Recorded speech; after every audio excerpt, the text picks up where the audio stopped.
with my barb. I would do that afterwards because I want to see what the Paragon is and what World Tier 3 really is. But what I can tell you is, man, that game is fun. Shit. That game is fun. I mean, I put 30 hours in just 2.5 days into that game. Absolutely insane. Like, my streaming hours. I had a 12-hour stream yesterday. I can't even remember when the last time was when I did a 12-hour stream. And I see the numbers of the stream. It's not a lot. It's a really small stream. And it's because nobody wants to get spoiled by the story. I get it. But still, for those 12 hours, I didn't care. I didn't give a shit. Like, I had moments where my chat was like dead for like 1.5 hours and nobody talked. I didn't care. It was just so much fun. I didn't care for anything else. And that's how good this game is. Like, this is one of the biggest fears a streamer has, right? The dead chat, and you don't know how many people are really watching or anything. And like, normally you start to doubt yourself and you feel like, oh my God, should I really continue the stream? And I couldn't care. Like, it was so good. So for everyone who's starting on Tuesday, you are in for a joyride. Yeah. A buddy of mine said this on his stream, but he compares Diablo 4 with World of Warcraft and what World of Warcraft did for the MMORPGs. He thinks that Diablo 4 will do the same thing for action RPGs. And you know what? I think he's right. I truly think he is. I know we had like some really, really good action RPGs in the past, but it does a lot of things which really ease you into the genre, even if you are not a fan of it necessarily, even if you have never played those type of games because something holds you back. This game is just easing you in, and it feels so polished and so good. It's sometimes a little bit tough to comprehend.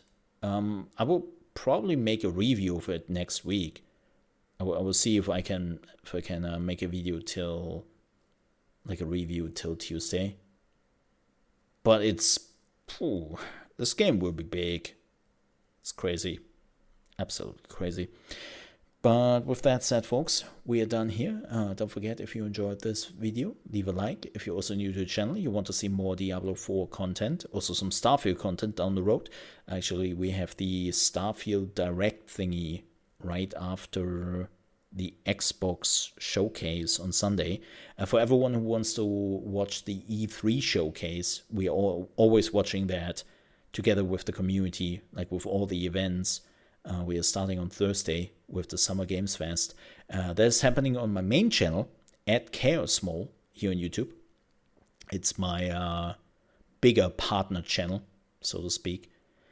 And yeah, if you want to stop by there and watch it together with us while we are doing all the Pikachu faces at the trailer, you're more than welcome to do so. And till then, there will be, like, if you're wondering, like, hey Mo, like, where's all the content? It will come in. Like, we have the podcast on Monday. On Tuesday, I would try to release the review of Diablo 4. And then I will slowly think about more and more topics. Actually, maybe if you were listening to this today, there might be another video. I want to make a video about my leveling barbarian experience. For everyone who wants to like level a barbarian, maybe that helps you a little bit to get a better idea to what to look for, right? I'm thinking about doing that on Monday, and then there's much more to come. But as I said, if you enjoy all of this, please don't forget to subscribe. Also, click on the bell icon so that you're getting notified when there's new content coming up. And if you ever want to stop by at our Diablo live streams, they are happening here for probably the next few weeks. Yeah, it's a lot of fun, I admit it. Till then, have a good one. Stay safe.